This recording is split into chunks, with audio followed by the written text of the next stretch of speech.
안녕하세요. 부동산 책 읽어주는 브리니입니다. 오늘은 아들아, 부동산 공부해야 한다 라는 책으로 읽어보겠습니다. 지은이, 정선용, 안창순, 정선용님은 25년간 대기업 직장인으로 살았다. 휴일 근무며 야근도 마다하지 않고 직장에 몸을 던진 결과 승진을 거듭해 임원이 되었다.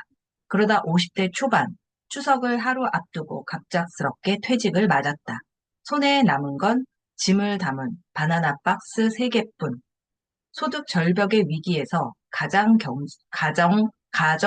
경제를 지킨 것은 25년의 직장 생활이 아니라 아내가 투자한 세 채의 재건축 아파트였다.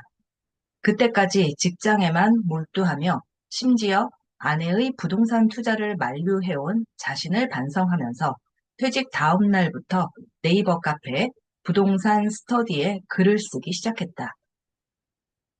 아버지의 절절한 마음을 담은 글은 큰 화제를 불러일으켰고 카페 연재물을 바탕으로 쓴 아들아, 돈 공부해야 한다는 독자의 열렬한 지지를 받으며 경제 베스트셀러 1위에 올랐다.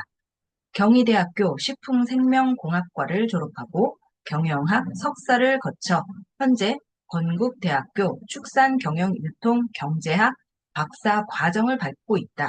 작가, 사업가, 유튜버로 제 인생 2막을 살며 경제 이론은 물론 현실 경제에서 깨우친 살아있는 경제 이야기를 전하고자 한다. 안창순 1997년 대출을 끼고 마련한 고덕동의 2,500만 원 반지하 전셋집에서 신혼생활을 시작했다. 결혼하자마자 IMF로 남편 회사가 부도나면서 경제적으로 큰 어려움을 겪었다.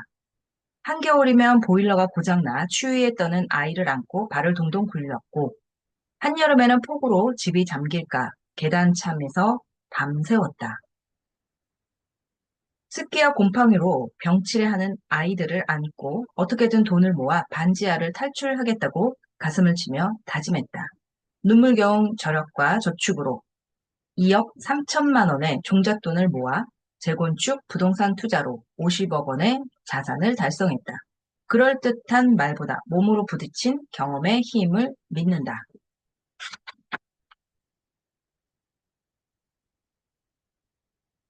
프롤로그입니다. 지금 바로 부동산 공부를 시작해라. 아들아, 너도 이제 20대 중반에 접어들었다. 곧 취업 전선에 뛰어들어 직장 생활을 시작할 것이다. 사회에 나가 치열하게 살아갈 너에게 아버지는 이것 하나만은 꼭 당부하고 싶다. 지금 바로 부동산 공부를 시작해라. 얼마 전 아버지는 예전 직장 선배를 만났다. 그 선배의 아들이 이번에 직장에 취직했다고 한다. 선배는 아들을 붙잡고 단 하나 부동산 공부를 당부했다고 한다. 그 선배가 한 말을 그대로 옮겨 적는다. 네가 취직했으니 지금부터 한 가지만 당부한다. 지금부터 너는 무조건 집살 궁리를 해라. 내 지난날 지출을 따지고 보니 무엇보다 주거비 지출이 가장 컸다. 어쩌면 인생을 바꿀 수 있었던 기회 비용도 집이 가장 컸다. 내가 신혼 때 어떻게든 집을 샀더라면 우리 집 자산은 벌써 100억을 넘었을 거다. 내가 나이 30에 주택을 마련했다고 가정하고 생애 주기에 재산 증식 레버리지 효과를 따져보니 지금보다 최소 5배 더 컸다. 너에게 무조건 집살 궁리를 하라고 하는 이유이다. 선배는 직장에서 재무 담당 상무를 지냈다. 반평생 돈을 만졌고 누구보다 돈에 밝았다. 그런 분이 자녀에게 딱 하나 강조한 게 바로 내 집 마련이었다. 젊은 날 내 집을 마련하면 자산 증식의 레버리지 효과가 최소 5배라는 사실. 이것이 당장 부동산 공부를 시작하라고 너에게 당부하는 이유다. 아버지는 50대 초반에 퇴직했다. 2020년 추석을 하루 앞둔 날이었다.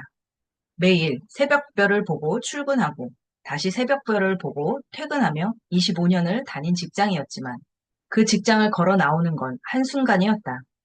짐은 바나나 박스 3개에 들어갈 만큼 단출했다. 곧바로 명절이 찾아왔는데 아버지는 어디에도 가지 못했다. 차마 퇴직했다는 말을 꺼내기 어려워 양가 어디도 들르지 않고 집에서 TV를 보았다. 아들아, 네가 원하든 원하지 않든 직장 생활은 언젠가 반드시 끝난다. 아무리 인생을 바쳐 일해도 직장은 삶을 보장해주지 못한다. 이것이 너에게 부동산 공부하라는 두 번째 이유다. 나무에 나무태가 그려지듯 인생에는 인생태가 그려진다. 아버지와 엄마는 25년 전 고덕동 2,500만 원짜리 반지하 전셋집에서 신혼생활을 시작했다.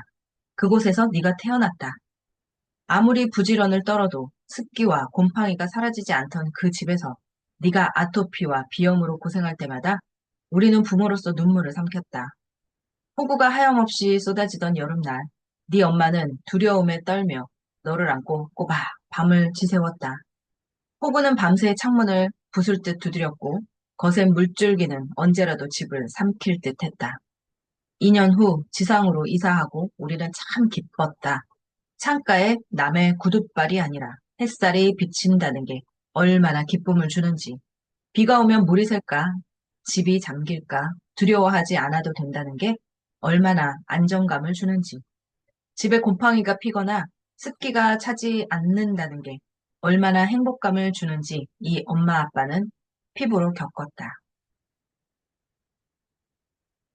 아들아, 아버지는 살면서 총 28번의 이사를 했다. 아버지 인생 대부분은 서울 땅을 전전하는 삶이었다. 그 반지하 전셋집에서 네 엄마의 표정이 얼마나 그늘져 있었는지, 누추한 집에 방문한 후배 앞에서 네 엄마가 얼마나 주눅들어 있었는지, 우리 소유의 아파트를 갖게 되면서 네 엄마가 얼마나 밝고 당당해졌는지 이 아버지는 다 보았다.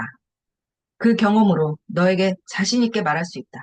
하루빨리 네 집을 마련해라. 최소한의 안정도 보장되지 않는 환경, 남의 집을 전전하는 삶은 네 얼굴을 그늘지게 할 것이고 반대로 햇살이 잘 비치는 집, 네가 소유한 집은 너를 당당하게 할 것이다. 코로나19 이후 세상은 급변하고 있다. 세상은 점점 승자 독식의 게임판이 되어간다. 오징어 게임과 같이 우리는 매 순간 필사의 경쟁, 필사의 게임을 치러야 한다. 게임판은 결코 공정하지 않다. 이 엄혹한 세상에서 살아가기 위해서 너는 필히 게임판인 자본주의를 공부해야 하고 자본주의에서 살아남는 투자법을 공부해야만 한다. 너희 세대가 부를 이루는 길은 이전보다 진한하고 험난하다. 예금 이자는 형편없이 낮고 노후 자금이 될 연금마저 받을 수 있을지 불확실하다. 고령화와 생산 인구 감소라는 현실 때문에 위 세대를 부양하는 부담마저 고스란히 너희 짐이 될 것이다. 여기에 집값은 천정부지로 솟아 월급으로 집을 사는 건 더 어려워졌다. 이런 상황에서 부자가 된다는 건 너희에게 머나먼 일처럼 느껴질지 모른다. 그러나 아들아, 이것만은 기억해라. 성공적인 재테크는 기하급수적 곡선을 그리며 성장한다. 우리 집이 50억 자산을 일구는데도 이 기하급수 함수가 작용했다. 25년 전 우리 집 전 재산은 2,500만 원이었다. 그게 2억 3천만 원의 종잣돈으로 불어나는데 10년이 걸렸다. 그 2억 3천만 원이 15억이 되는데 다시 10년이 걸렸다. 그 15억이 50억 자산으로 불어난 건 불과 5년 만의 일이다. 그렇게 갈수록 급격히 빨라진다. 초기에는 주행 차선으로 느리게 가지만 어느 지점을 지나면 추월 차선을 타고 빨라지고 그때부터는 더욱 속도가 높아진다. 이것이 추월 차선의 법칙이다. 지금 시작하는 부동산 공부가 더디고 부진해 보일지라도 계속 공부하며 체력을 쌓으면 너에게도 머지않아 부의 추월 차선이 열릴 것이다. 그게 부모인 우리가 이 책을 꾹꾹 눌러 쓴 이유이다. 근로소득자로 살아온 아버지가 결혼 후 대부분의 시간을 가정주부로 살며 짠테크 부동산 재테크를 해온 엄마가 너에게 남기는 작은 유산이다. 사랑한다는 말 대신 너에게 이 당부를 남긴다. 지금 바로 부동산 공부를 시작해라. 2022년 4월 엄마 그리고 아빠가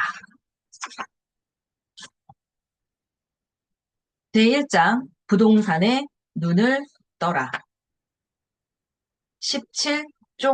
17쪽입니다. 엄마 아빠가 부동산 공부하라는 이유.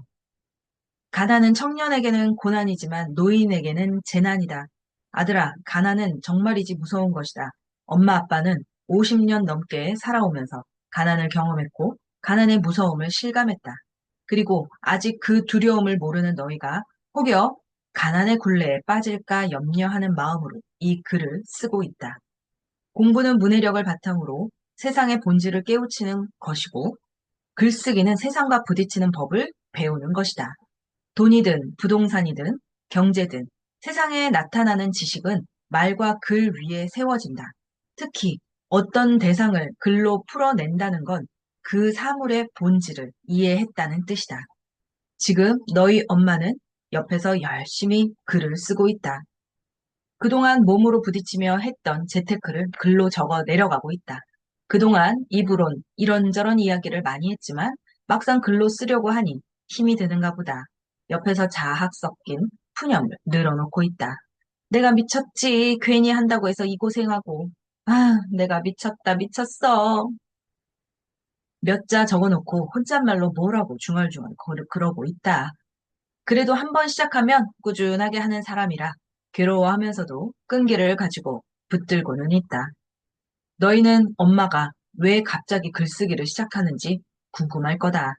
여기에는 이유가 있다.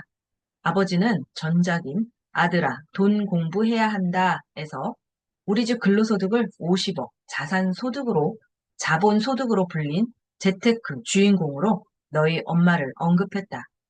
2,500만 원짜리 반지하 전세에서 신혼생활을 시작한 우리가 세 채의 서울 재건축 아파트를 가질 수 있었던 것은 순전히 너희 엄마 덕이다. 너희 엄마는 탁월한 절약과 저축 능력으로 종잣돈을 모으고 동물적인 감각으로 투자해 자산을 불렸다. 그 책을 본 많은 독자가 아내분의 부동산 재테크 비법을 알고 싶다는 댓글을 엄청 달았다. 아버지가 출연한 유튜브 동영상에도 엄마를 보고 싶다는 댓글이 많았다. 네이버 블로그 서평에도 그런 글이 무수히 올라왔다. 아버지의 독자들은 엄마의 재테크 노하우를 알기를 원했다. 그 댓글을 유심히 본 출판사 편집자 한 분이 엄마와 아빠가 함께 쓰는 재테크 책을 제안했다. 너희 엄마도 수많은 댓글에 고무된 상황에서 출간 제안까지 받고 나니 해보자는 결심이 섰다. 지난주 우리는 드디어 책을 출간하겠다는 계약서에 도장을 찍었다. 엄마는 책 이야기가 오고 가는 중에는 하면 되겠지 하고 크게 부담을 가지지 않다가 막상 계약서에 도장을 찍고 나니 내가 할 수 있을까 하는 불안감이 엄습했던 거다. 어제는 종일 좌불안석으로 왔다 갔다 했다. 그러더니 지금은 휑한 얼굴로 눈 밑에 다크서클을 짙게 들이운 채 머리카락을 쥐어 뜯어가면서 글을 쓰겠다고 하고 있다. 반 실성한 사람처럼 말이다. 아버지는 저러다가 큰일 나겠다 싶어 기분 전환할 방법을 고민하다가 엄마와 함께 영화를 봤다. 아버지가 글을 쓰는 마음을 다 잡고 싶을 때마다 보는 영화다. 우리는 글쓰기 부담은 잠시 내려놓고 나란히 앉아 영화를 감상했다. 영화 제목은 파인딩 포레스터이다. 우리말로 포레스터 찾기 정도가 되겠다.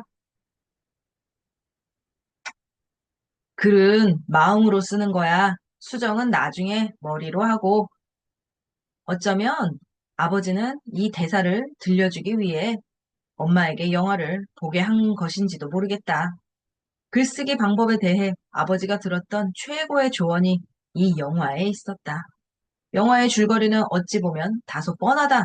가족에 대한 아픔으로 세상을 등진 천재 작가와 글쓰기에 재능이 있지만 불우한 환경에서 자란 흑인 소년이 만나서 문학으로 교류하며 삶과 꿈의 의미를 깨닫게 된다는 이야기다.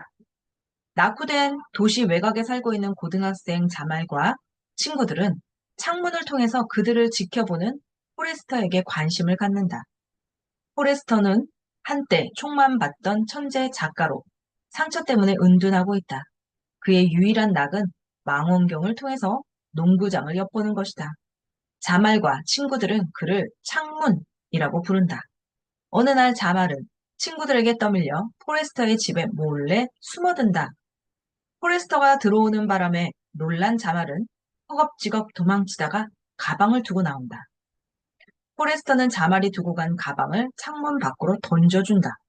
가방을 살펴본 자말은 포레스터가 수정해준 자기의 습작을 발견한다. 단 한 번도 글쓰기를 배워본 적이 없는 자말은 그에게 가르침을 청하고 포레스터에게 글 쓰는 법을 배우면서 자말의 잠재한 재능이 발현하기 시작한다. 하지만 자말을 흑인이라고 깔보던 교사들은 자말의 리포트를 보고 포레스터의 글을 표절했다고 오해한다. 결국 포레스터는 어린 제자를 변호하기 위해 다시 변연의 은둔 생활에서 벗어나 세상 밖으로 나온다. 막 인생을 시작하는 소년과 황혼으로 지는 노년 작가는 그렇게 서로 상처를 보듬는다. 영화의 마지막에는 주제곡인 Over the Rainbow가 흐른다. 그 음악을 들으며 우리는 영화의 여운을 오랫동안 음미했다. 너희 엄마는 포레스터가 자말에게 가르쳐준 글쓰기 방법이 너무 좋다고 했다. 자기도 그 방법으로 글을 쓰고 싶다며 아버지에게도 포레스터 방식으로 글쓰기를 가르쳐 달라고 부탁했다. 자기야, 포레스터의 말이 맞는 것 같아. 글은 처음엔 가슴으로 쓰고 그 다음엔 머리로 고쳐 쓰고 어느 정도 구성이 잡히면 그 다음엔 눈으로 읽어가면서 수정하고 마지막으로 입으로 소리내면서 마무리하면 될 것 같아. 이렇게 4번 정도 수정하면 나도 글다운 글을 쓸 수 있지 않을까? 나는 이렇게 글을 쓸 거야. 너희 엄마가 영화를 보고 나서 한 말이다. 아버지는 엄마가 제법 전문 작가다운 말을 한다고 느꼈다. 영화를 보고 나서 너희 엄마는 폭풍처럼 휘몰아치듯이 몰입해서 글을 쓰고 있다. 신혼 때부터 줄곧 해왔던 재테크 경험을 자기 방식으로 정리하고 있는 모습이 대견하다. 너희 엄마의 몸속에는 누구도 따라오지 못하는 재테크 감각이 분명 있다. 그것을 글로 잘 표현할 수 있도록 아버지도 힘을 보탤 예정이다. 영화를 보고 책 집필에 대한 의지를 다진 우리는 어제 저녁 집의 역할에 관해 심도 있는 이야기를 나눴다. 참 오랜만에 한 주제로 깊이 있게 대화했다. 앞으로 부동산 재테크 책을 어떻게 집필할지 대략적인 방향과 뼈대를 정하고 서로의 생각도 확인할 수 있었다. 그 과정에서 재미있는 사실을 알게 되었다. 우리는 서로 다른 장점을 갖고 있더구나. 너희 엄마에게는 탁월한 현장 감각이, 아버지에게는 개념화하는 능력이 있었다. 엄마는 직접 경험한 현장감과 재테크에 대한 동물적 감각이 있었고, 아버지는 어떤 일을 체계적으로 정리하고 통찰하는 능력이 있었다. 우리는 서로 힘을 합쳐 각자의 장점을 융합하는 글쓰기를 해보기로 했다. 너희에게 조금이라도 유익한 책이 되도록 합심하자는 각오도 다졌다. 부모로서 너희에게 줄 수 있는 최고의 사랑은 엄마와 아빠의 경험을 집약한 이 책이라고 믿는다. 아버지는 네이버 카페 부동산 스터디에 글을 올리고 너희 엄마도 일주일에 2편 정도를 써서 블로그에 올리기로 했다. 그리고 매주 일요일마다 서로의 글을 교류하며 토론하고 원고를 가다듬기로 했다. 이번 책은 엄마와 아빠가 공동으로 집필하는 책이다. 책이 완성되면 너희에게 가장 먼저 보여줄 생각이다. 책을 쓰면서 우리는 무엇보다 집에 대한 이야기를 자주 나눴다. 가장 먼저 집의 역할에 관해 대화한 우리 두 사람의 생각은 이렇다. 너희 엄마는 집은 가족의 주거 공간이자 가게의 투자처라는 2가지 역할이 있다고 말했다. 아버지는 여기에 하나의 역할이 더 있다고 주장했다. 개인의 생활 공간이자 마음 공간으로서의 역할이다. 우리 모두는 인간으로서 지닌 누추함이 있다. 모든 사람은 다양한 욕망을 가지고 있고 이 욕망은 가족에게도 보여주기 꺼려지는 일면이 있다. 결국 함께 살더라도 마음 편하게 쉴 수 있는 혼자만의 공간이 필요하다는 이야기다. 그래서 우리는 집의 역할을 세 가지로 정리했다. 주거의 역할, 안전 자산의 역할, 개인의 안식처 역할이다. 우리는 이런 생각을 바탕으로 부동산의 가치와 지금 부동산 공부를 시작해야 하는 이유, 실제로 해온 부동산 투자 방법에 관해 글을 쓰고 전할 생각이다. 너희가 살아갈 세상은 점점 각박해지고 있다. 저성장 시대에 사회적 부담까지 떠맡을 너희가 이 자본주의 사회에서 살아남기 위해서는 반드시 재테크를 공부해야 한다.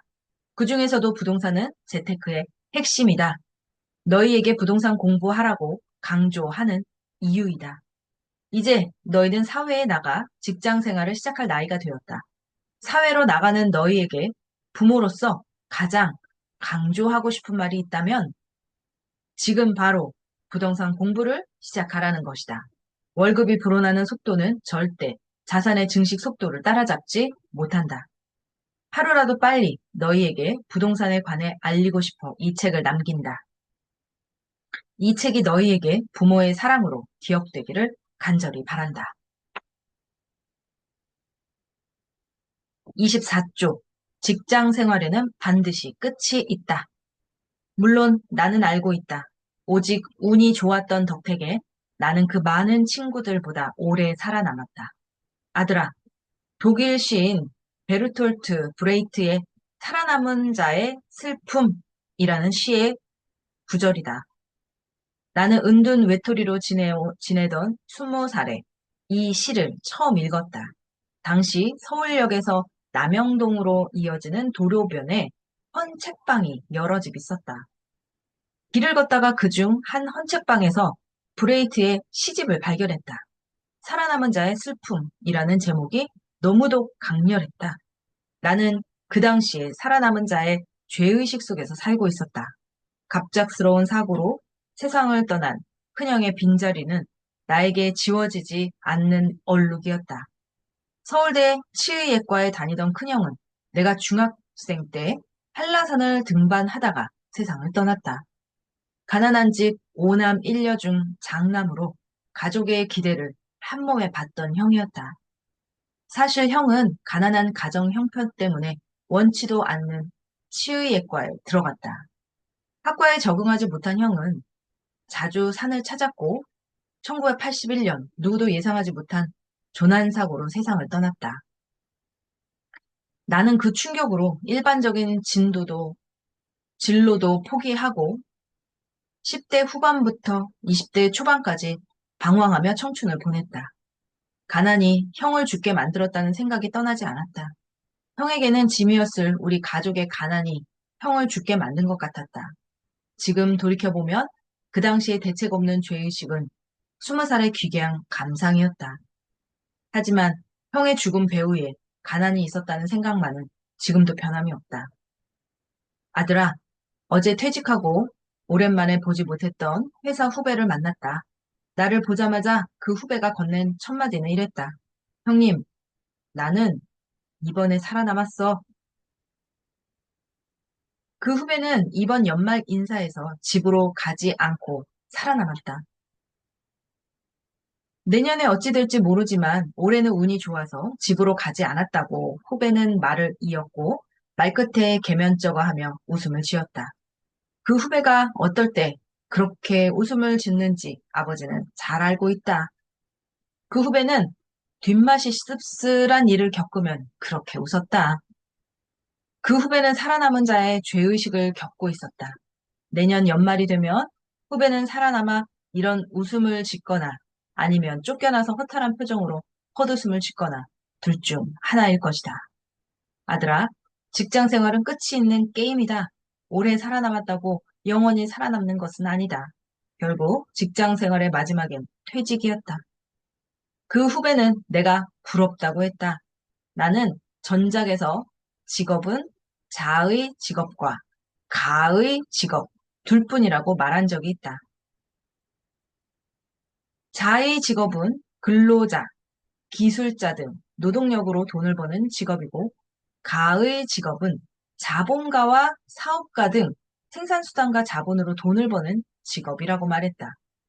후배는 그 책을 언급하며 자의 삶에서 가의 삶으로 변신한 지금의 내 모습이 보기 좋다고 했다. 후배는 자신이 운이 좋아서 살아남았든 강해서 살아남았든 일단 살아남았다는 것 자체가 처음 몇 년은 좋았다고 한다. 그러나 이런 연말 행사를 몇 번 겪다 보니 그때마다 불안에 떠는 스스로의 자괴감이 든다고 했다. 형은 어찌됐건 삶의 주도권을 가지고 있잖아. 비유하자면 형은 독립 변수고 나는 종족 변수야. 외부 변수에 내 생활이 왔다 갔다 하는 거지. 아들아, 그 후배는 살벌한 정글 같은 조직에서 25년을 버텨온 입지적인 인물이다. 과장 시절엔 열정이 넘쳤고 차장, 부장 시절엔 매사에 자신만만했다. 그 당시에 상사인 내게도 이건 아니잖아요 하면서 당차게 대들었던 친구다. 그 후배마저 이젠 직장 생활에 지쳐가고 있었다. 후배의 나이는 이제 50이었다. 나이 50은 직장에선 뒷방 늙은이와 같다. 물론 후배가 회사라는 조직에서 환영받지 못하는 나이가 되어 지친 것만은 아니다. 그 친구를 둘러싼 모든 환경이 최근 들어 급격히 변했다. 코로나19 이후 급변한 환경에 대응하지 못하고 성장 동력을 잃은 회사가 부지기수다. 그 친구가 몸담은 대형 마트 역시 변화한 사회에서 생존할 수 있는 힘을 쇄신했다. 대형마트는 1990년대 도시에 사는 4인 가족을 타겟으로 시작해 20여 년간 승승장구했다. 2010년대에 들어 많은 가구가 1, 2인으로 분화하자 위축되기 시작했다. 여기에 영업 일수 단축이라는 정부 규제가 가해졌고 급기야 팬데믹으로 오프라인 쇼핑이 비대면 온라인 쇼핑으로 급격하게 전환되었다. 그렇게 영업 실적이 바닥으로 곤두박질 쳤다. 이젠 생존이 불가능할 지경에 이르렀다. 이렇게 자본 잠식이 일어난 회사에서 버텨내는 것은 쉽지 않다. 성장하는 회사에서 버티는 것도 어려운데 쇠퇴하는 회사에서 직원으로 살아가는 것은 지옥이다. 형은 지금 회사에 있지만 죽은 듯이 살아가고 있어요. 후배가 불현듯 아버지 입사 동기 얘기를 꺼냈다. 아, 땡땡 형은 지금 회사에 있지만 죽은 듯이 살아가고 있어요. 후배가 불현듯 이 아버지 입사 동기 얘기를 꺼냈다. 그 동기는 아직 회사 생활을 하고 있었다. 물론 어렵게 다니고 있었다. 팀장에서 직책 없는 담당으로 강등당한 채 버티고 있었다. 월급도 예전에 비해 많이 깎였다고 한다. 회사의 임금 테이블은 하위 인사 고과를 받으면 호봉이 깎여가는 구조로 설계되어 있다. 직급이 같은 부장이더라도 담당은 팀장 월급의 절반 수준으로 떨어지게 된다. 참으로 잔인한 임금 테이블이다.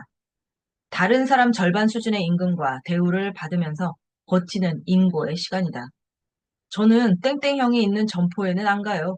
그 점포에 갈 일이 있어도 일부러 피해요. 땡땡 형도 저를 불편해하고 저도 그 형을 보는 것이 불편해서요. 후배는 예전에 그 동기와 같은 팀에서 근무했다. 그때 내 동기는 팀장이었고 후배가 팀원이었다. 두 사람은 주말에 가족끼리 같이 여행 갈 정도로 친하게 지냈다. 그때는 피를 나눈 형제보다도 사이가 끈끈했다. 이후 후배의 진급이 빨라지면서 동기보다 직급이 앞서가기 시작했다. 4년 전 두 사람의 직급과 직책이 바뀌는 역전이 일어났다. 여기에 더해 동기는 2년 전 일반 담당으로 좌천되었고 후배는 그 해에 임원으로 승진했다. 그때부터 두 사람은 서로 연락을 끊고 지내게 되었다고 한다. 지금은 연락을 못하는 정도가 아니라 잠깐이라도 우연히 마주치는 게 마음을 불편하게 만들어버리는 상황까지 되었다. 형제 같았던 두 사람이 평범한 직장 동료로만도 못하게 된 것이다.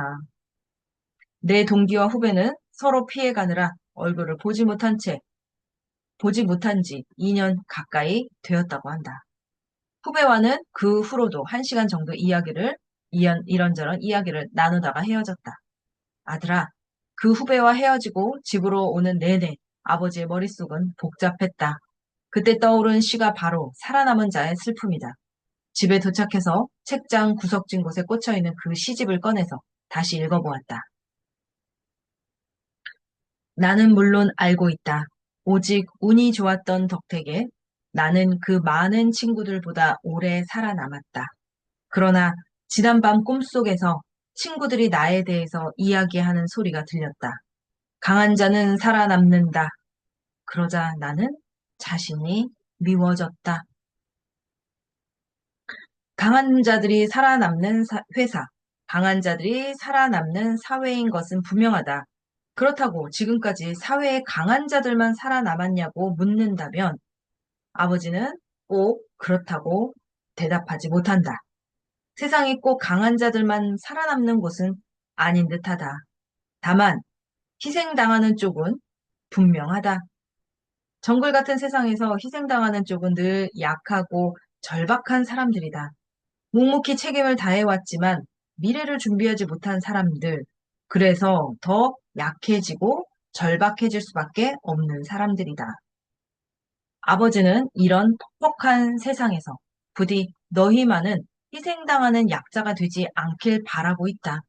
시대의 어른이 되지 못한 이기적인 아버지라 욕해도 상관없다. 이 아버지는 너희가 혁명가처럼 세상을 바꾸는 것이 아니라 다만 가난에 허덕이지 않게 되기만을 바랄 뿐이다. 20대의 가난은 참을 수 있다. 30대의 가난도 견딜 수 있다. 하지만 50대, 60대의 가난은 참을 수 없는 고통이다. 나아가 70대의 가난은 죽음보다 더한 고통이며 80대의 가난은 지옥보다 더한 고통이다. 그러니 너는 부동산 재테크를 공부해야 한다. 직장에 몸담고 있을 때 부지런히 공부하고 준비해야 한다. 그래서 회사에서 내몰리며 버티는 게 아니라 언제든 네가 필요할 때 회사 밖으로 당당히 걸어 나올 수 있어야 한다. 스스로 주도권을 잡는 인생이어야 한다. 그럴 수 있도록 네 경제적 기반을 든든하게 세우길 바란다. 사랑한다, 아들아. 31쪽. 나를 움직인 동력은 가난이었다.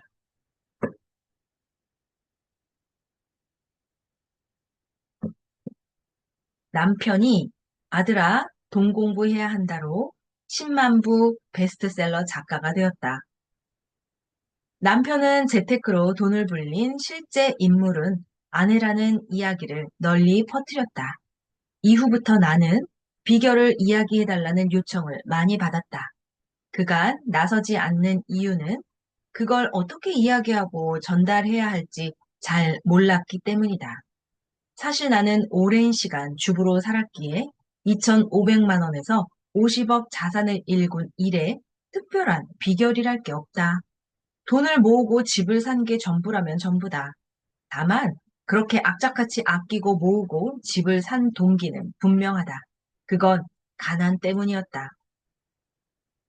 결혼해 그의 남편이 다니던 회사는 IMF 외환 이 위기를 이기지 못하고 부도 처리되었다. 게다가 우리가 돈을 빌렸던 은행은 어서 대출금을 상환하라고 압박했다. 전셋집을 겨우 구하고 세간과 결혼 비용을 충당하기 위해 은행에서 500만 원을 빌렸는데 은행에서 연장 없이 빨리 갚으라며 거듭 독촉했다. 신혼생활을 시작한 전셋방에서 태어난 첫째 아이는 반지하의 습기와 곰팡이 때문인지 아토피와 비염으로 고생했다. 못난 부모 때문에 아이가 아픈 것 같아 하염없이 미안했다. 그러다 밤새 폭우가 쏟아지던 어느 날, 그 반지하 전셋방에서 아이를 안고 울며 다짐했다. 어떻게 해서든 이곳에서 벗어나겠다고. 내 재테크는 그날부터 시작됐다. 연애는 가장 좋은 점들을 드러낸다. 결혼은 그 외에 나머지 것들을 드러낸다. 이 말을 누가 했는지 모르겠지만 분명 결혼을 잘 아는 사람일 거라고 생각한다. 정말이지 현실적인 명언이다. 내가 결혼하면서 맞은 현실이 딱 이랬다. 나는 25살에 결혼하면서 창원에서 서울로 상경했다. 결혼 생활을 시작한 곳은 서울의 동쪽 끝인 고덕동의 반지하였다. 신혼의 부푼 꿈을 꾸었지만 결혼과 동시에 여자로서의 모든 자존심을 내려놓아야 했다. 결국 결혼 준비 과정부터 그랬다. 우리 부부 수중에는 집을 구할 전세 자금이 없었다. 친정에서 가전제품 사라고 주신 혼수 자금과 그간 모은 결혼식 비용, 꼭 갖고 싶던 식기와 그릇을 사려고 따로 빼두었던 현금까지 정말 돈이란 돈은 다 끌어모았다. 간신히 구한 2,500만 원으로 반지하 전셋집을 마련했다. 정작 가구와 가전 살 돈은 없어서 혼수는 신용대출과 카드 할부로 마련했다. 그렇게 결혼과 동시에 500만 원의 빚까지 안게 되었다. 그때만 해도 철이 없었던 나는 어렵게 마련한 집에서 신혼생활을 시작하며 행복했다.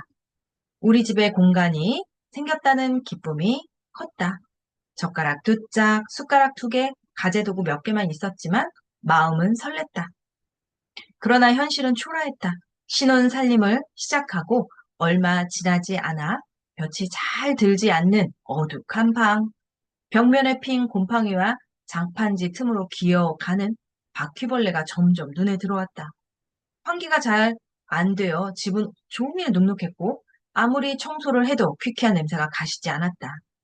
다가구 주택이었던 그 집이 아직도 눈앞에 생생하다. 쪽문으로 들어와서 옆집 담벼락을 따라 쭉 지나가면 반 지하층으로 내려가는 계단이 있었다. 정확하게 6계단을 딛고 내려가면 검은색 알루미늄 현관문 2개가 나타난다. 주택 지하층을 2개로 나눠 세를 준 것이었는데 그중 오른쪽이 우리 집이었다. 현관문을 열고 들어가면 현관 복도가 있고 복도를 따라가면 부엌을 겸한 거실과 작은 방이 그 대각선으로 큰 방이 있는 투룸 구조였다. 신발장은 계단 옆에 옆집과 나란히 있었는데 거기에 결혼 전 신던 신발 몇 켤레와 결혼식 때문에 새로 장만한 신발을 정리해 올려두었다. 그리고 얼마 지나지 않아 새로 장만한 신발을 도둑 맞았다. 하필이면 내가 애지중지하던 신발이었다. 처음에는 누가 가져갔다는 생각을 못했다. 그때까지는 살면서 도둑 맞아본 경험이 없었으니 내가 어디에 두고 잊었으려나 했다. 도둑 맞은 사실을 깨달은 후에는 신발을 모두 집안에 들여놓았다. 좁은 현관 안에 신발을 들여다 놓으면서 이것이 반지하 생활이구나 생각하니 씁쓸해졌다. 화장실은 주방 끝쪽으로 2계단을 올라가 문을 열고 들어갈 수 있는 구조였다. 여느 집과 달리 부엌보다 몇 계단 높은 곳에 화장실을 만들어 놓다 보니 천장이 무척 낮았다. 고개를 숙이고 들어가야 했다. 달리 세탁기 놓을 곳이 없어 화장실 구석에 두고 사용했는데 머리를 숙이고 세탁기를 돌릴 때마다 내 자존심은 화장실 바닥으로 떨어졌다. 그 집 벽은 도배한 지 오래돼 중간중간 시멘트 벽이 드러나 있었다. 작은 방에 앉아 있으면 창문 밖으로 지나다니는 사람들의 다리와 허리가 보였다. 술 취한 사람이 오줌을 갈기는 모습이 고스란히 드러나던 영화 기생충 속 그 반지하 집과 같았다. 그래서 작은 방은 거의 창문을 열지 못했다. 가난한 사람에게는 여름보다 겨울이 잔인하다는 말이 있다. 경험해보니 정말 그랬다.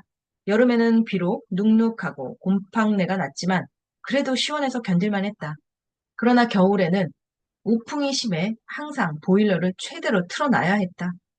난방비가 많이 나오기도 했지만 그보다 더 힘든 건 잦은 보일러 고장이었다. 한겨울에 보일러가 고장나면 기침하며 콧물을 흘리는 아들을 안고서 발을 동동 구르기 일쑤였다. 주인집에 이야기를 하면 철이가 하세월이라 나중에는 보일러가 고장나도 주인집이 아니라 동네 보일러 기사에게 전화해 임시 방편으로 해결했다. 그렇게 수시로 고장나는 보일러와 씨름하며 2년을 살았다. 지금 와서 생각하면 집주인에게 연락해 보일러를 교체해 달라고 하거나 아니면 먼저 수리하고 그 수리 비용을 집주인에게 청구해서 받았어야 했는데 그때는 그런 생각도 못했다. 집주인에게 무엇을 요구할 수 있는지 몰랐고 세입자의 권리나 의무 같은 것도 몰랐기 때문이다. 나는 그런 기본 사항도 모르는 철부지였다. 그래서 더 힘들었다. 1999년 여름으로 기억한다. 서울에 폭우가 쏟아졌다. 그해의 홍수로 저지대, 거주지 여러 곳이 침수되었다. 지금도 눈을 감으면 그날 기억이 생생하다. 천둥이 쾅쾅거리고 벼락이 번쩍번쩍하며 장대비가 쏟아져서 창문 옆 배수로에서 콸콸콸 하며 물이 한꺼번에 내려갔다. 요란한 천둥, 번개보다 창문 옆에서 나는 그 물소리가 더 무서웠다. 물이 언제라도 집으로 쏟아질 것 같아서 불안했다. 나는 잠도 못 자고 계단으로 흐르는 물소리에 촉각을 곤두세우고 바깥 상황을 예의주시했다. 그날은 꼼짝도 못하고 뜬 눈으로 밤을 새웠다. 품에 안긴 아이와 나, 우리 집이 폭우 앞에 너무나 작고 위태롭게 느껴졌다. 내 인생에 잊지 못할 하루였다. 나와 다른 친구들 중 나만 서울에 올라왔기 때문에 친구들과는 거의 만나지 못했다. 전화로 수다 떠는 것만이 유일한 낙이었다. 통화는 즐거웠지만 친구들이 우리 집으로 놀러 온다는 걸 거절했다. 먼저 결혼한 친구나 선배 중 누구도 반지하에서 신혼살림을 시작한 사람은 없었다. 나 역시 내가 반지하, 그것도 자취방 수준보다 못한 집에서 살 거라고는 생각도 못했다. 그때 신혼집 살림이라고는 기본 가전제품과 중고 마켓에서 사온 TV 받침대와 유리문으로 된 5단 서랍장, 침대가 전부였다. 그릇과 컵은 친정에서 가져온 것이었고, 냄비와 프라이팬은 친척들이 사주신 것이었다. 자취생활보다 못한 살림이었지만 더 꾸미고 싶어도 돈이 없었다. 가전제품과 예식 때 입은 옷도 카드로 계산했기 때문에 결혼 후 몇 달간은 현금은 구경도 못했다.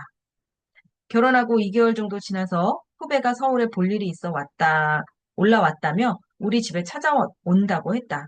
거절하고 싶었지만 지방에서 서울로 먼 걸음을 한 후배에게 오지 말라고 할 수가 없었다. 어쩔 수 없이 드렸지만 그 후배가 내가 사는 모습을 본 것만으로도 내 자존심은 철저하게 무너졌다. 고향 친구들도 내가 서울에서 어떻게 살고 있는지 다 알게 되었을 것이었다. 그때부터 고향 친구들과 연락하는 것을 피했고 지금은 대부분 연락이 끊겼다. 38쪽. 집을 바꾸니 얼굴이 바뀌었다. 반지하 냄새야. 이사가야 없어져. 영화 기생충에서 기정은 반지하의 냄새를 가난의 냄새라고 말한다. 나는 가난은 인간의 냄새뿐 아니라 낯빛에도 그대로 스며든다고 생각한다. 그건 어떻게 해도 감출 수 없는 것이었다. 신혼생활을 시작한 반지하 집에서 큰애가 태어났다. 아이는 태어나자마자 태열로 아토피와 알레르기 비염이 심했다.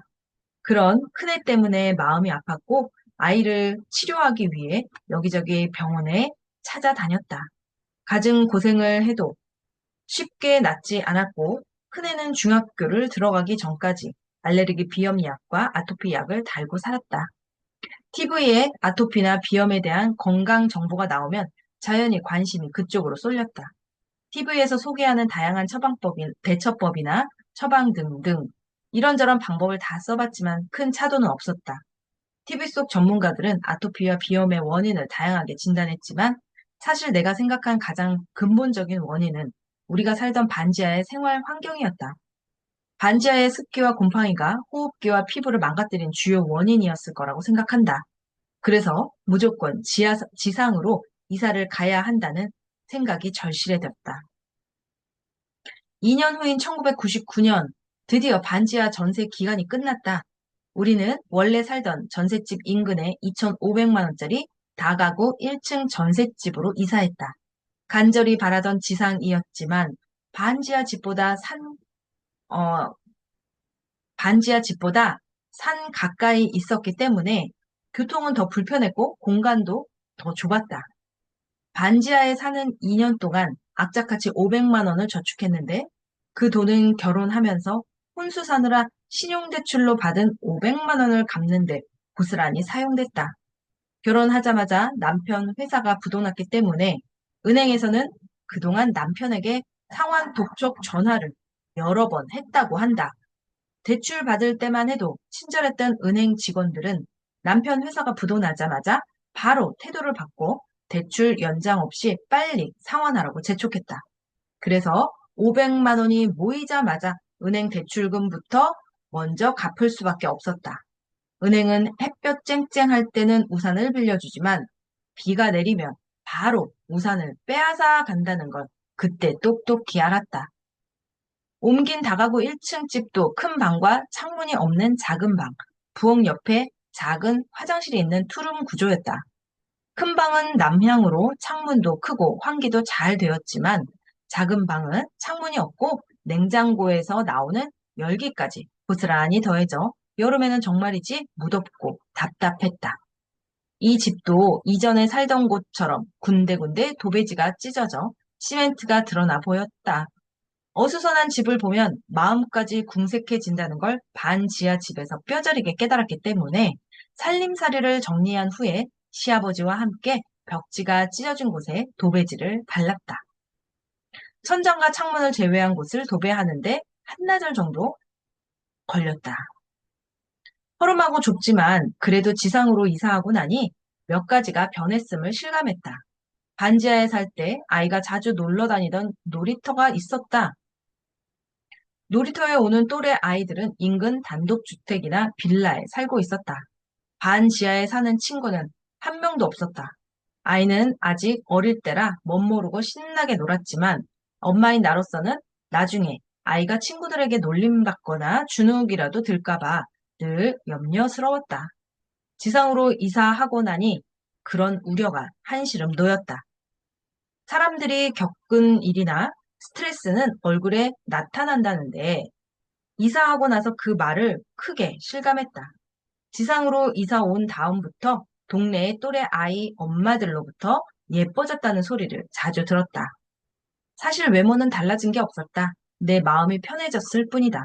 반지하 주거 환경이 나의 마음까지 지배하고 있었다는 것을 알았다. 요즘은 반지하도 예쁘게 꾸미고 사는 사람도 많다지만 나에게 반지하는 깊은 가난으로 기억된다. 행복하고 기쁜 일도 많았지만 폭우가 내리는 날의 공포, 생활 환경 때문에 병치레가 잦았던 아이에 대한 미안함, 창문 한 번 마음대로 열 수 없었던 서러움 등 슬프고 구질구질한 기억이 많다. 열악한 주거 환경은 보이는 곳뿐 아니라 보이지 않는 곳에도 그늘을 들이운다. 나는 인생을 바꾸고 싶어 하는 사람이 있다면 지금 사는 곳부터 바꿔보라고 권하고 싶다. 특히 볕이 잘 들지 않는 집, 습기가 많은 집에 살고 있다면 어떻게든 돈을 모아 하루빨리 벗어나라고 말해주고 싶다. 집이 밝아지면 마음까지 밝아지는 걸 깊이 실감한 까닭이다. 42쪽 부동산의 핵심은 아파트다. 아파트 공화국 프랑스 지리학자 발레리 줄레조 교수는 아파트가 도시 경관을 지배한 우리나라의 독특한 상황을 연구하며 한국을 아파트 공화국이라고 진단했다. 나는 이 아파트 공화국의 진정한 국민이 되고 싶었다. 아파트에서 살고 싶었다. 아들아, 나는 도시에서만 50여 년을 살았다. 그동안 이사를 28번이나 했다. 주택, 빌라, 아파트 등의 지하에서 고층까지 두루 경험했다.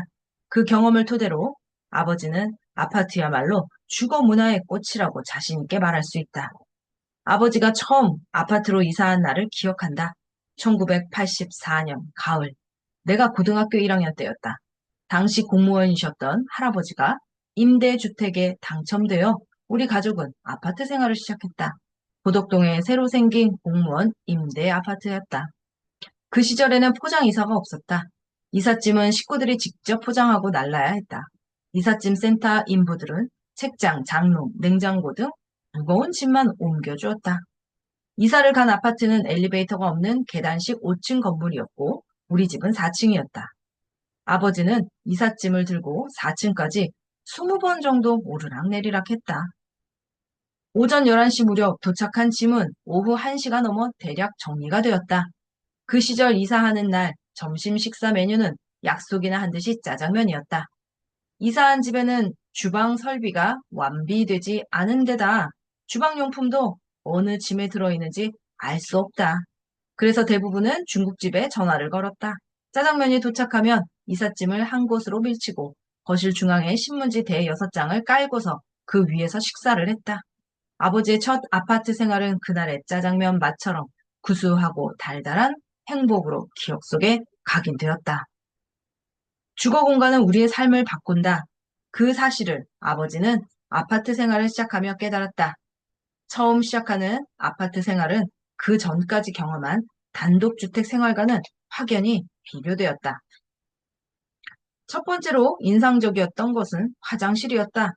일단 집 안에 화장실이 있다는 것부터 신기했다. 그 정도로 이 아버지는 도시 촌놈이었다. 게다가 새 아파트의 화장실은 이것이 화장실인가 싶을 정도로 깨끗했다. 하얀 욕조와 양변기는 그야말로 번쩍번쩍 빛이 났다. 아버지가 그동안 살던 단독주택의 화장실은 흔히 말하는 푸세식이었다. 언제나 똥냄새가 진동해서 볼일을 보다 보면 머리에 옷에 또 그 냄새가 스며들기 일쑤였다. 변소 혹은 속되게 똥간이라 불렸고 사실 그렇게 부른다 해도 할 말이 없는 곳이었다. 그런 열악한 환경에 있다가 깨끗한 양변기에서 볼일을 해결하게 되니 삶이 한 차원 높은 곳으로 격상된 느낌이었다. 그건 문명이 준 큰 행복이었다. 두 번째로 놀라운 건 거실과 주방이었다. 그 전까지 살던 단독주택에는 거실이 따로 없었다. 가족 공용 공간으로 마당과 마루가 있었는데 겨울에는 추위 때문에 아무것도 할 수 없었다. 식구들은 주로 안방에 모여 대화하고 밥을 먹고 잠을 잤다. 사적인 공간과 공용 공간을 분리한다는 건 사치였고 당연히 사생활이 지켜질 리 없었다. 그렇게 살다가 아파트로 이사해서 겨울에도 반바지를 입고 함께 모여 TV를 볼 수 있는 거실이 생기니 그야말로 신천지였다. 전기불이 없던 오지에 처음 전기가 들어와 환하게 밤을 밝혔을 때에 그 경이로움이 이 정도일까 싶었다. 주방도 놀라웠다. 단독주택에 살 때도 따로 떨어진 부엌에서 밥을 하고 쟁반에 담아 안방으로 옮겼다. 식사 시간마다 안방에 밥상을 펴고 밥을 먹었다. 밥을 차리는 것도 치우는 것도 여간 번거롭지 않았다. 겨울이면 연탄으로 난방을 하고 그 연탄불에 밥을 지었는데 하루에도 몇 번씩 연탄을 갈며 불이 꺼지지 않게 잘 관리해줘야 했다. 연탄을 갈 때면 매캐한 가스가 새어 나왔는데 그 냄새를 맡으면 온종일 속이 메스껍고 머리가 아팠다. 일산화탄소 때문이었다. 아파트 주방은 연탄불을 갈 필요가 없었고 당연히 위험한 연탄 가스 냄새로부터 자유로웠다. 세 번째로 놀란 것은 외풍이 없는 방이었다. 이전에 살던 집은 외풍이 심해서 방 안의 공기가 늘 서늘했다. 잠을 잘 때면 이불 밖으로 나와 있는 코끝이 추위로 빨갛게 얼곤했다. 그러다 겨울에도 반팔 차림으로 따뜻하게 지내게 되니 체감하는 차이가 컸다. 지금도 아버지에게는 아파트에서의 행복한 기억이 뿌리 깊게 박혀 있다. 아파트 생활에서 경험한 안락함은 이전과는 차원이 다른 것이다. 아파트는 주거 문화를 격상시켰을 뿐만 아니라 투자 가치로서, 투자 자산으로서 가치도 크다. 입지나 자재, 연식이 제각각인 주택과 달리 아파트는 표준화되어 자산 가치를 평가하기가 쉽다. 또 수요가 많다 보니 매수하고 매도하기도 가장 수월하다. 입지, 연식, 단지수, 초등학교 및 학원가 등 집의 가치를 따질 수 있는 안목만 있다면 투자에서 실패할 확률이 거의 없는 안전자산이다. 아버지가 아파트에 관해 이렇게 구구절절 얘기하는 이유는 하나 때문이다. 아파트는 현대 주거 문화의 정점이자 부동산 투자의 핵심이기 때문이다. 특히 아파트 공화국인 대한민국에서 아파트는 핵심 자산이자 사회 경제적 가치를 나타내는 상징물이다. 단순히 아파트 값이 오르내리는 것뿐 아니라 현대 사회에서 아파트가 차지하는 가치를 너희가 이해하길 바라는 마음이다. 가치를 볼 줄 아는 눈이 돈을 벌게 한다. 47조. 돈이 없으면 오라는 곳도 없다. 50대의 퇴직은 단순한 사직이 아니다. 사회적 죽음이다. 아들아, 아버지는 퇴직하면서 참 여러 가지를 깨닫게 되었다. 내가 쌓아왔던 사회적 토대가 한순간에 물거품처럼 사라지는 것을 보았다. 매월 정기적으로 들어오던 월급이며 형님, 동생 하던 수많은 인맥, 그리고 명함 한 장으로 누리던 배우도 내 것이 아니었다. 어쩌면 월급쟁이란 우물안 개구리처럼 착각 속에서 살아가는 행복한 바보인지도 모른다. 우물 속에서 나오면 천적과 위험이 득실되는 정글이지만 안락한 우물 안에서 그것이 눈에 보일 리가 없다. 아버지는 네가 그 착각 속에 빠져 살지 않기를 바란다. 네가 직장에 몸담고 있을 때 공부하고 투자해서 반드시 자산을 일구길 바란다. 우물안 생활에는 반드시 끝이 있기 때문이다. 그런 의미에서 월급쟁이가 착각하기 쉬운 월급, 명함, 인맥 세 가지에 관해 내게 일러두고 싶다. 첫 번째는 월급이다. 월급은 매월 꾸준히 들어오는 돈이다 보니 다음 달, 그 다음 달에도 들어올 거라고 착각하기 쉽다. 직장인들은 그걸 믿고 카드 할부를 긁고 소비 계획을 세운다. 그리고 매월 안정적인 소득이 들어오니 새로운 소득을 창출할 준비를 하지 않는다. 그러나 월급은 퇴직과 동시에 끊긴다. 월급 이외에 다른 소득이 없다면 신용카드 한 장도 새로 만들 수 없고 급히 돈이 필요해도 은행에서 대출 받기도 어려워진다. 잔인한 말이지만 소득이 없다는 건 자본주의 사회에서 존재 가치가 사라지는 것이나 다름이 없다. 두 번째는 명함이다. 월급쟁이들에게 명함은 신분증과 다름없다. 가로 8cm, 세로 5cm의 종이 한 장이 월급쟁이가 몸담고 있는 회사와 직급을 증명하며 존재감을 보여준다. 큰 회사 이름, 높은 직급이 찍힌 명함은 대우를 받지만 이 명함이야말로 빌려온 것에 지나지 않는다. 회사를 대신해 역할만 잠시 빌렸을 뿐이다. 내가 아니어도 바로 다른 사람이 그 역할을 대신할 것이다. 그런데도 나는 명함이 마치 나 자신의 신분 증명서나 되는 듯 생각했다. 중요한 것은 명함이 아니라 오로지 자신만의 존재 가치인데 회사에 다닐 때는 그걸 미처 몰랐다. 자신만의 가치, 그것은 나만의 고유한 능력, 경력, 브랜드, 자본이 될 수 있고 SNS 파워가 될 수도 있다. 아들아, 너는 회사에 몸담는 동안 회사 밖에서도 너의 존재 가치를 세울 방법을 늘 고민하길 바란다. 세 번째는 인맥이다. 월급쟁이에게 인적 네트워크는 견고한 그물망으로 보인다. 몇십 년간 얼굴을 맞댄 직장 동료, 일을 하며 인연을 맺은 회사 관계자 등은 자주 보고 서로 챙기다 보니 마치 나의 인맥인 것처럼 착각하기 쉽다. 그러나 아버지가 퇴직한 후 그 견고할 것 같았던 인맥의 99%는 끊기고 말았다. 언제까지 이어질 것만 같았던 직장의 관계망은 사실 비즈니스로 엮인 얄팍한 것이었다. 회사라는 연결고리가 끊어지는 순간 대부분 그냥 사라지고 만다. 아들아, 회사를 나가는 순간 회사가 제공하던 월급, 지위, 인맥은 모두 너의 것이 아니게 된다. 그리고 회사는 언젠가는 나가야 하는 곳이다.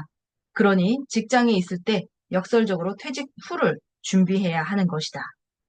퇴직 후 아버지가 처절하게 느낀 것은 나를 지켜줄 최후의 보루는 가족과 돈뿐이라는 사실이다. 그 외의 대부분은 회사를 나가는 순간 언제든 물거품처럼 사라질 것이다. 아들아, 가족과 돈의 소중함을 명심해라. 아버지가 퇴직하고서 맞은 사회적 죽음을 너에게 들려주는 이유가 여기에 있다. 또한 그 소중한 가족을 지키는 것은 역시 돈이다. 인간관계도 돈의 토대 위에 있다. 아내와 관계도 돈이고, 자식과 관계도 돈이고, 친구와 관계도 돈이다. 세상사는 돈으로 시작해 돈으로 끝난다. 돈이 없으니까 오라는 곳도 가야 할 곳도 없다. 지난해 6월에 만난 어느 퇴직자의 하소연이다. 이 아버지는 2020년 9월 30일 추석을 하루 앞두고 퇴직했다. 그날 이후 월급쟁이에서 작가로 변신했다. 운 좋게 책도 출간할 수 있었고 운이 좋아 베스트셀러 작가도 될 수 있었다. 그래서인지 사람들은 내가 작가로서 제 2의 인생을 잘 살고 있을 거라고 생각한다.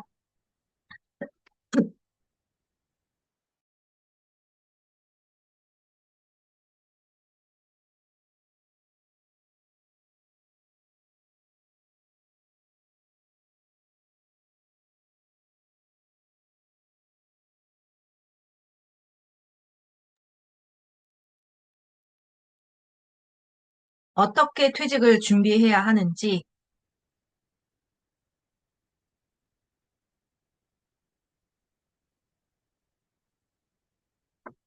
어떻게 퇴직을 준비해야 하는지, 어떻게 살아야 하는지 조언을 구하기도 한다. 그러나 아들아, 나는 아직도 퇴직의 악몽에서 벗어나지 못했다. 어젯밤에도 흉측한 악몽으로 등이 식은땀에 흠뻑 젖었다. 그렇게 새벽에 깨어나서 수건으로 식은땀을 닦고 다시 잠을 청했다. 쉽게 잠들지 못하고 한참을 뒤척였다. 사랑하는 가족이 있고 자산도 제법 있지만 퇴직은 그것만으로 극복할 수 있는 것이 아니었다. 월급쟁이로서 살아온 25년의 무게는 쉽게 벗어 던질 수 있는 것이 아니다. 이제 겨우 1년 몇 개월이 지났을 뿐이다. 지금도 어떤 날은 조울증 환자처럼 갑자기 웃다가 갑자기 우울해지는 하루를 보낸다. 이것이 퇴직의 악몽이다. 아버지를 포함해 갑자기 세상 밖으로 나온 사람들은 이런 악몽을 겪는다. 그래서 너에게 이 말을 꼭 해주고 싶다. 너는 아버지처럼 퇴직 통보로 직장 생활을 마무리하지 마라. 너 스스로 네가 원하는 때에 사직서를 제출하고 당당히 걸어 나와라. 밀려나는 삶이 아니라 스스로 주도하는 삶을 살아라. 그러려면 네 생계가 회사에 좌우되지 않을 정도로 자산을 갖춰야 한다.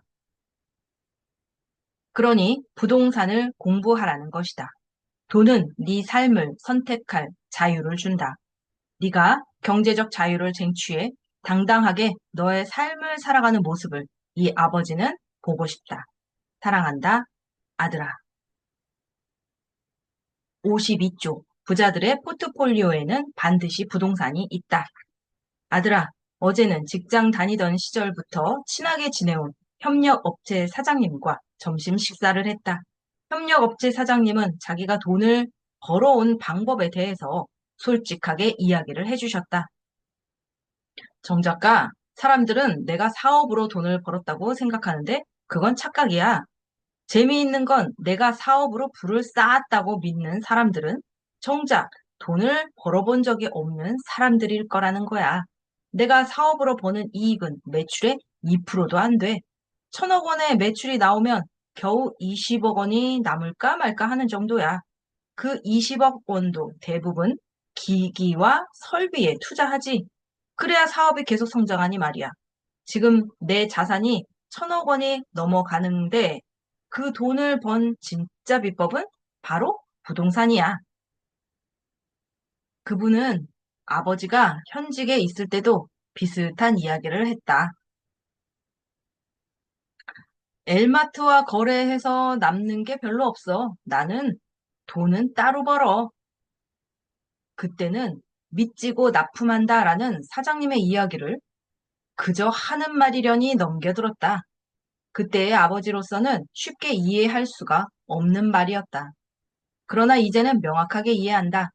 근래에 큰 부를 쌓은 사업가 몇 분을 만날 기회가 있었는데 그분들은 자신이 진짜 돈을 번 비결은 부동산이었다고 귀에 못이 박히도록 강조했다.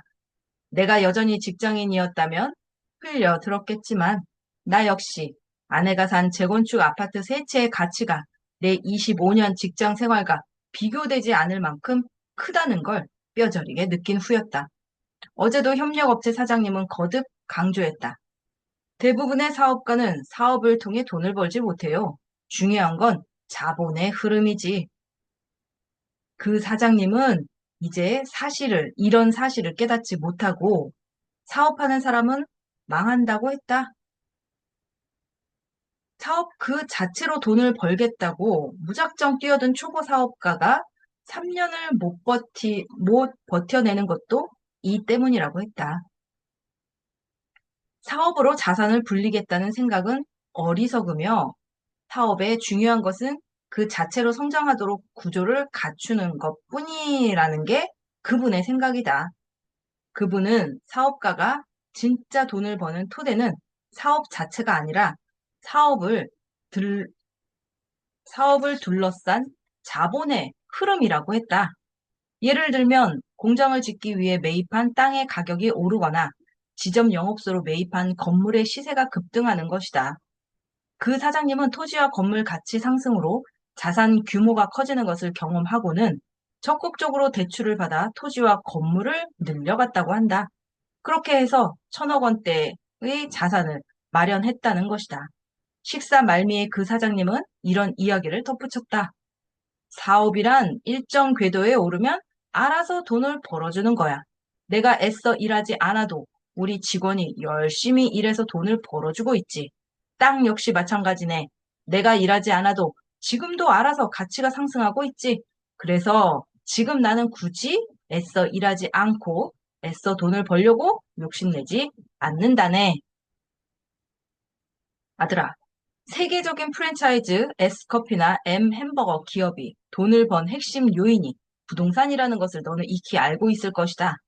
그 둘을 커피나 햄버거 파는 기업이 아니라 부동산 기업이라 부르는 사람들까지 있을 정도다. 그런 세계적인 기업뿐만이 아니다. 크건 작건 부자들의 포트폴리오에는 반드시 부동산이 있다. KB국민은행의 2021년 한국 부자 보고서에 따르면 금융자산 10억 원 이상 부자들의 자산에서 부동산이 차지하는 비율이 2016년 51.4%에서 2020년에는 56.6%, 21년은 59% 이렇게 점점 늘어난다고 한다. 부동산 자산 가치가 상승하기 때문이다. 부자들 중 70% 이상이 수도권에 거주하고 있고 총 자산 중 비중이 가장 큰 것은 거주주택이라고 하는데 이들의 집값이 크게 올랐다는 이야기다. 한 유명 투자 자문사 대표는 주식으로 돈을 벌면 반드시 집을 사라고 조언한다. 자신이 지켜보니 주식으로 수익을 낸 사람 중 현재까지 그 수익을 유지하는 사람은 거의 없었다는 것이다. 집을 산 사람은 집이 남았지만 그렇지 않은 사람은 부자가 되지 못했다는 설명이다. 이처럼 부동산은 포트폴리오 중에서도 가장 핵심이 되는 자산이다. 세계적인 투자자 워런 버핏은 잠자는 동안에도 돈이 들어오는 방법을 찾아내지 못한다면 죽을 때까지 일해야 한다라고 했다. 세상은 정말 말 그대로다. 부자가 되려거든 네가 일하지 않아도 너를 대신에 일해줄 자산을 읽어야 한다. 우리가 지금 부동산에 눈 떠야 할 이유이다.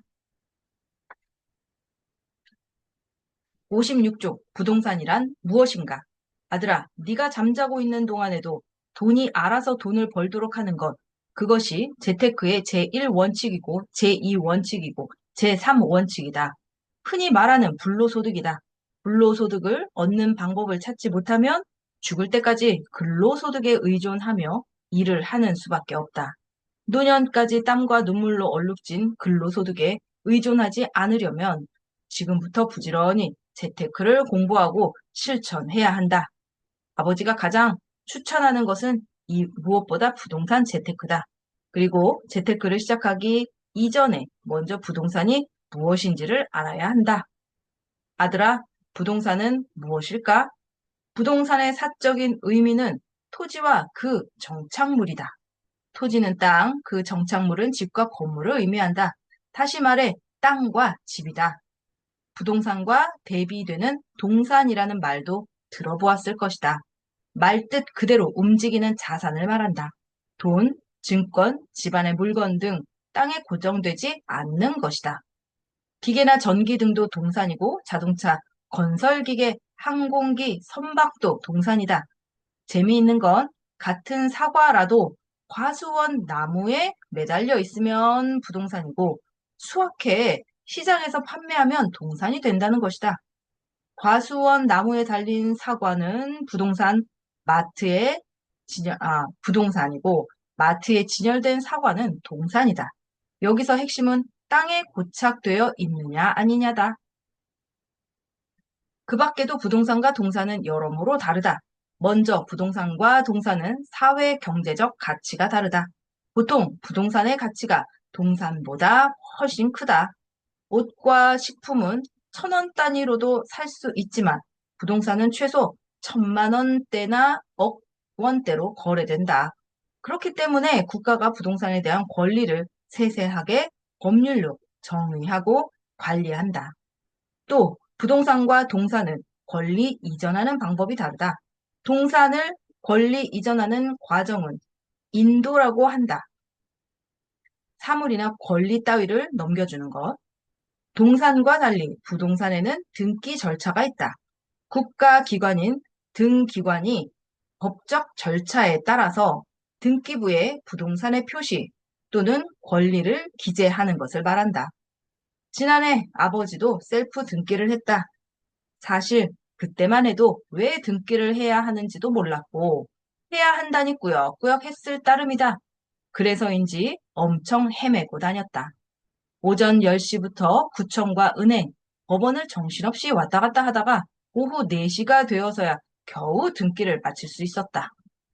부동산은 동산과 달리 점유만으로 권리가 이전되지 않는다. 그래서 등기를 통해서 권리를 인정받는다. 등기는 부동산 가격 산정의 기준이 되고 감정평가로 적정한 가격이 형성되도록 한다. 여기에 관한 근거는 부동산 가격 공시에 관한 법률에 정해져 있다. 마지막으로 부동산과 동산은 권리 설정할 수 있는 제한 물권의 종류가 다르다. 부동산에는 용익 물권이라는 게 있다. 다른 사람의 토지나 건물을 일정한 목적을 위해 사용할 수 있는 물권을 말한다.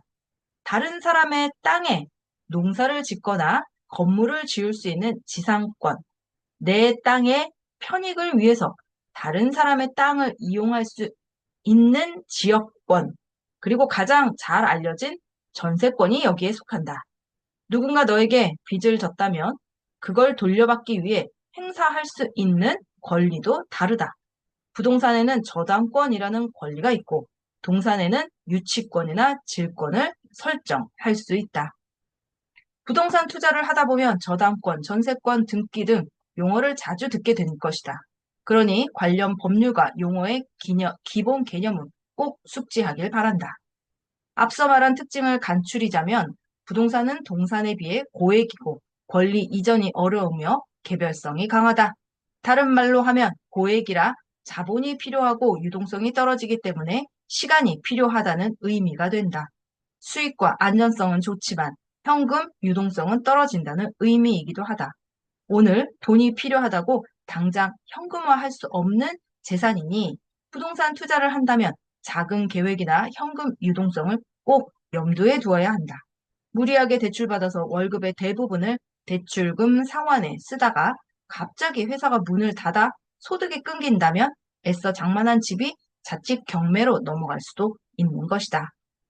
그럼에도 부동산 투자를 강조하는 이유는 아버지가 살아오면서 본 바로 안전하면서 수익성이 높은 재테크 수단은 부동산뿐이기 때문이다.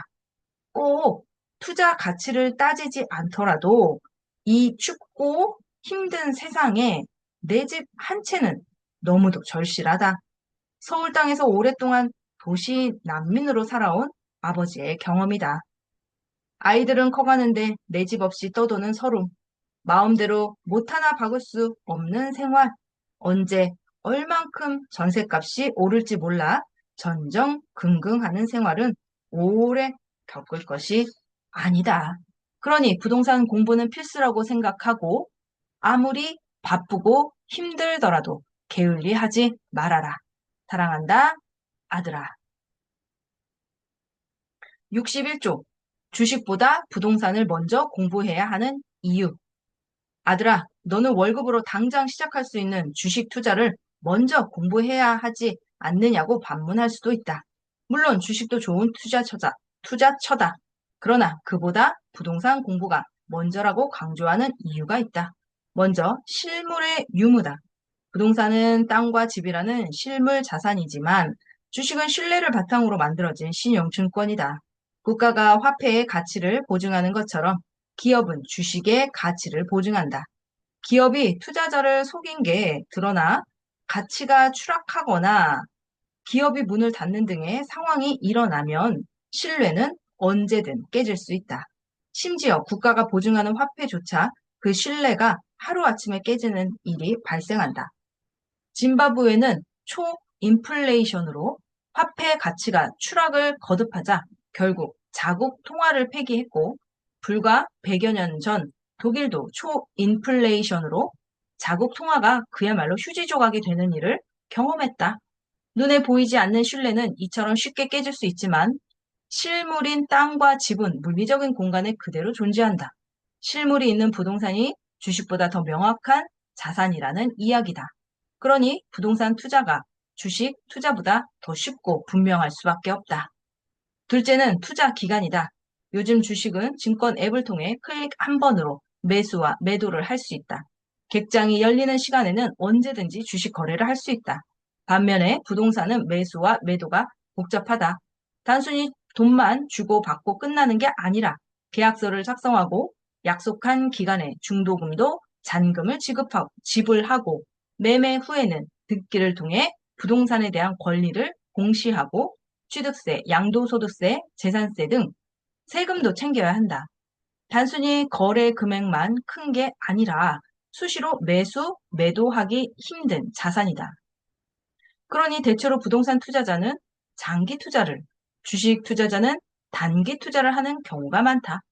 투자를 하려면 망원경의 렌즈를 통해 멀리 보아야 한다. 자산이 그 빛을 보기까지는 시간이 필요하기 때문이다. 이 때문에 어느 유명 작가는 투자를 하려면 자신의 본능을 통제할 수 있어야 한다고 했다. 손실이 났다고 전전긍긍하거나 조금 이득을 보았다고 금방 팔아치우려는 본능을 이길 수 있어야 한다는 것이다. 그런 반면에선 부동산은 상대적으로 본능을 다스리기 좋은 투자 수단이며 자의로든 타의로든 장기 투자가 용이한 재테크 수단이다. 셋째는 변동성이다. 부동산의 변동성이 1이라면 주식의 변동성은 5이다. 특히 하락 장세에서 크게 출렁거리고 심지어는 휴지 조각이 되기도 한다.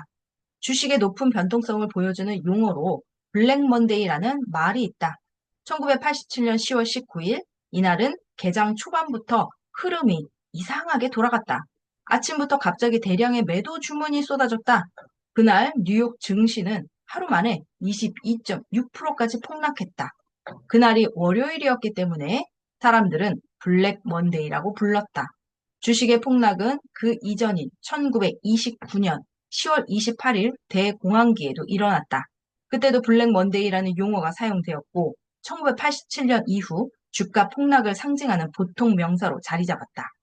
이처럼 변동폭이 큰 주식의 속성을 보완하기 위해 고민한 사람들은 서킷 브레이커라는 제도를 만들었다. 서킷 브레이커는 주가가 급등 또는 급락하는 경우 주식 매매를 일시 정지하는 제도다. 주가가 급격하게 폭락하여 주식시장이 붕괴하는 걸 막기 위해 서킷 브레이커를 만들어야 할 정도로 주식시장은 변동성이 상당하다. 변동성이 크다는 건 위험성이 높다는 뜻이고 이 위험성 때문에 주식 투자는 어려운 것이다. 반면 부동산은 주식보다 변동성의 폭이 작다. 특히 하락장에서도 바닥으로 곤두박질 치는 사태는 벌어지지 않는다. 주식은 상장 폐지로 원금이 영원이 되는 일도 상당하지만 부동산에서는 그만한 가치 하락은 발생하지 않는다. 넷째, 공부의 범위다. 주식은 공부해야 할 범위가 넓다. 산업의 트렌드를 알아야 하고 재무제표를 볼 줄 알아야 하며 투자하는 기업의 공시 자료는 물론 사업 전략과 기술을 알아야 하고 시장의 흐름을 볼 수 있어야 한다. 그것도 남들보다 한 발 앞서서 말이다. 너희도 얼마 전까지 BBIG, 배터리 바이오 인터넷 게임 산업군이 뜬다는 기사를 접했을 것이다. 이런 기사를 읽고 시장에 뛰어든다면 대부분 이미 오르고 난 뒤에 매수한 격이 된다. 이미 남들도 아는 정보이기 때문이다. 남들이 알기 전에 어떤 산업이 떠오르고 있는지 그 산업의 현황과 전망이 어떠한지 통찰할 수 있어야 주식으로 수익을 낼 수 있다. 그런 통찰과 내공을 갖추는 건 보통 사람이 어지간한 노력으로는 할 수 있는 게 아니다. 또한 주식 공부를 하려면 기업의 재무제표 정도는 기본으로 볼 수 있어야 한다. 매출이 얼마이고 손익이 얼마이고 매출과 손익 대비 주가는 적정한지 판단하는 눈이 있어야 한다는 의미이다. 주식의 투자 가치를 평가하는 방법인 주가 수익 비율 PER, 주당 순이익 EPS, 자기 자본 이익률 ROE 등 개념은 기본이다. 대표적으로 PER을 보자. 이 비율은 주가가 그 회사 한 주당 수익의 몇 배인지를 나타내는 지표로 주가를 주당 순이익으로 나눈 것이다. 땡땡마켓이라는 기업의 주식 가격이 10만 원이고 한 주당 수익이 2만 원이라면 PER은 5가 된다. PER 기준은 10이 보통이다. 기업의 순이익이 주식 가격보다 크면 클수록 PER이 낮게 나타난다. 따라서 땡땡 마켓 주식은 이익에 비해 주가가 낮으며 그만큼 기업 가치에 비해서 주가가 저평가되어 있다는 의미로 해석할 수 있다. 반대로 PER이 높으면 이익에 비하여 주가가 높다는 것을 의미한다. 그러나 PER이 낮다고 해서 주가가 꼭 오르는 것은 아니며 PER이 높은 고평가 주식이라고 해서 떨어지는 것도 아니다. 그래서 주식이 어려운 것이다. 또한 주식 투자를 위해서는 매년 기업의 기술과 사업 전략을 파악할 줄 알아야 한다. 실현 가능한 전략인지 아니면 별 효용이 없는 전략인지 볼 줄 아는 눈이 있어야 한다. 마지막으로 거시 경제 흐름도 빼놓을 수 없다. 통화정책과 재정정책이 어떻게 바뀌고 그것이 주식시장에 어떤 영향을 미치는지 꿰고 있어야 한다. 환율의 흐름도 이해해야 한다. 주식 공부는 이렇게 한도 끝도 없다. 반면 부동산 관련 제도와 법은 마음만 먹으면 누구나 할 수 있다. 1970년대 복부인으로 불린 부동산 투자자들이 가방끈이 길어서 투자를 한 게 아니다. 부동산 공부를 못하는 이유는 관심이 없어서이지 공부가 어려워서가 아니다. 주식보다 먼저 부동산에 관심을 가져야 하는 이유다. 주식은 초보자가 돈을 벌기 쉬운 시장이 아니다. 그러나 부동산은 가능하다. 직장인도 얼마든지 공부할 수 있고 얼마든지 자산을 키울 수 있는 것이 부동산이다.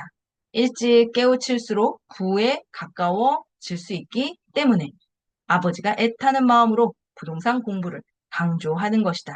하루라도 빨리 부동산에 눈을 뜨길 바란다. 67조. 내 집 한 채는 있어야 하는 이유. 집은 인류 최고의 안전자산이었다. 1만 년 전에도 그랬고, 1000년 전, 100년 전에도 그랬다. 인간뿐 아니라 동물도 품으로부터 독립하거나 자신의 가정을 이룰 때 가장 먼저 마련하는 게 보금자리이다. 안전한 주거는 우리 DNA에 새겨진 본능 같은 것이다. 요즘 집값이 오르내리면서 집을 사야 하는가 말아야 하는가에 대한 논의가 많다. 나는 집은 꼭 사야 한다는 주의다. 무엇보다 내 집 한 채는 꼭 있어야 한다고 생각한다. 먼저 자산의 증식 속도는 근로소득 증식 속도보다 빠르다. 내가 2017년에 5억 중반대에 구입한 아파트 가격이 지금은 16억대로 상승했다. 그때는 전세금이 1억 원대의 현금으로 아파트를 구입할 수 있었다. 지금은 그 돈으로 어림도 없다. 돈의 가치가 이전과 다르다. 물가가 올라서 그렇다. 내가 좋아하는 길거리 음식 중 하나가 팥소가 들어간 붕어빵이다. 작년까지만 해도 3-4개에 1,000원 하던 우리 동네 붕어빵이 올해는 2개에 1,000원으로 가격이 올랐다. 물가 상승률로 보면 30%에서 50%다. 나만의 소소한 행복이었던 붕어빵 군것질을 이제는 망설이게 된다. 다른 식재료도 마찬가지다. 붕어빵은 참으면 그만이지만 채소와 가공식품은 매 끼니 밥상에 오르니 살 수밖에 없다. 1만 원을 가져가면 장바구니에 채울 수 있는 물건이 몇 되지 않는다. 주변에서 돈의 가치가 너무 떨어져서 돈 쓰기 겁난다는 주부들의 볼멘 소리가 들린다. 나만의 소소한 행복은 또 있다. 바로 여유롭게 커피 한 잔 마시는 거다. 나는 아메리카노, 믹스커피, 카페라떼 등 종류를 가리지 않고 커피를 좋아한다. 지인 중에 바리스타도 있다. 그 지인은 요즘 원두값이 올라서 커피 전문점 운영이 힘들다고 매일 앓는 소리를 한다. 수입 원두 가격 상승 폭이 크기 때문에 원가 상승만큼 판매가를 올려야 한다고 한다. 그러나 코로나19 때문에 장사가 되지 않으니 섣불리 판매 가격을 올리지도 못하고 이래저래 힘들다는 것이다. 불황 때문에 가격 인상을 억누르고 있으니 지인은 오래지 않아 커피 가격을 인상하게 될 것이다. 원가가 올라서 수익이 낮아지는 상황을 감당할 수 없는 한계치가 곧 올 것이기 때문이다. 물가 상승이 커피값 인상으로 이어지는 건 정해진 수순이다. 그렇다면 집값은 어떨까? 건축 자재 가격이 올라서 집 짓는 건축비도 올랐다고 한다. 여기에 인건비도 매년 오른다. 집값도 건축비 상승분만큼 오를 게 뻔한 이치다. 또 좋은 주택, 좋은 입지에 대한 수요는 꾸준하다. 모든 사람이 입지가 좋고 편의 시설을 갖춘 지역의 신축 아파트에 거주하길 바란다. 특히 강남 4구 지역이나 강북 핵심 입지 지역은 더욱 인기가 많다. 그래서 좋은 입지에 좋은 집에 대한 수요는 점점 높아진다. 모든 사람의 욕망이 입지 좋은 핵심 지역 아파트에 집중되는데 핵심 지역의 집값이 떨어질 리는 없어 보인다. 구축 아파트 투자만 하는 나 역시 내심 신축 아파트에 살고 싶다. 나는 신축 아파트에 딱 한 번 살아봤다. 남편이 대구에 발령받고 전세로 들어간 대구의 아파트에서 딱 9개월간 살았다. 그동안은 연식이 오래된 구축 아파트에만 살았기 때문에 처음 들어간 신축 아파트가 너무 좋았다. 구축 아파트와는 비교할 수 없이 깨끗하고 편리했다. 다만 구축 아파트에 살면서 대충대충 살던 습관 때문에 주방 강화 마루 여기저기에 흠집을 내는 바람에 그 집을 나올 때 제법 수리비를 배상해주고 나왔다. 그래도 다시 들어가서 살라고 하면 신축 아파트에 살고 싶다. 나는 재정 상태가 변변치 않은 상황에서 투자하다 보니 재건축 대상인 아파트 위주로 매매를 했다. 그래서 우리가 살아온 집은 대부분 연식이 오래된 곳이었다. 심지어 어릴 적 살던 시골집도 43년 된 옛집이다. 내 나이 8살 때 지어진 집이었다. 연탄 보일러를 기름 보일러로 바꾸고 샤시도 교체하고 거실 마루도 난방을 했지만 그래도 겨울 외풍이 심하고 불편한 점이 많았다. 우리 가족이 지금 살고 있는 구축 빌라도 외풍이나 보일러 고장 등을 생각하면 신축 아파트와 비교할 수 없이 불편하다. 이건 나만 느끼는 게 아니다. 나이 고하를 막론하고 누구나 신축이 편하고 좋다고 느낀다. 한 번은 작은 아이가 신축 아파트에 입주한 친구 집을 방문하고 나서 한동안 엄마, 우리도 신축 가서 살아요. 라며 졸랐다. 주거 환경이 너무 좋다는 것이었다. 사람이 안락한 생활을 누리고 싶어 하는 것은 본능이다. 아무리 세상이 변한다고 해도 수도권 신축 아파트, 프리미엄 아파트 수요는 절대 끊이지 않을 것이다. 하루가 멀다 하고 뉴스와 유튜브에서는 아파트 시장의 상승과 하락에 대한 소식이 쏟아지고 있다. 내일의 집값은 아무도 모른다. 그렇다 해도 불확실성이 내 집 마련을 안 할 이유는 될 수 없다고 생각한다. 10년 전, 5년 전의 불확실성 때문에 집을 사지 못한 사람들은 지금도 집을 사지 못한다. 내가 집을 살 때 집값이 떨어질 거라면서 말렸던 주변 지인들은 지금도 전세로 살고 있다. 집값이 떨어지면 마련할 거라던 지인들도 마찬가지다. 우리 집 자산이 15억 원에서 55억 원으로 불어난 5년 동안 전세를 사는 지인들의 상황은 5년 전과 비교해 거의 좋아지지 않았다. 우리 아이들은 단기적인 전망에 흔들리기보다 하루라도 빨리 내 집 마련을 했으면 하는 마음이다. 여기까지 1장 아들아 부동산 공부해야 한다 라는 제목으로 1장이 끝났습니다. 다음 시간에는 2장 종잣돈을 모으는 재테크 기술 페이지 75페이지부터 읽도록 하겠습니다. 오늘도 들어주셔서 감사합니다.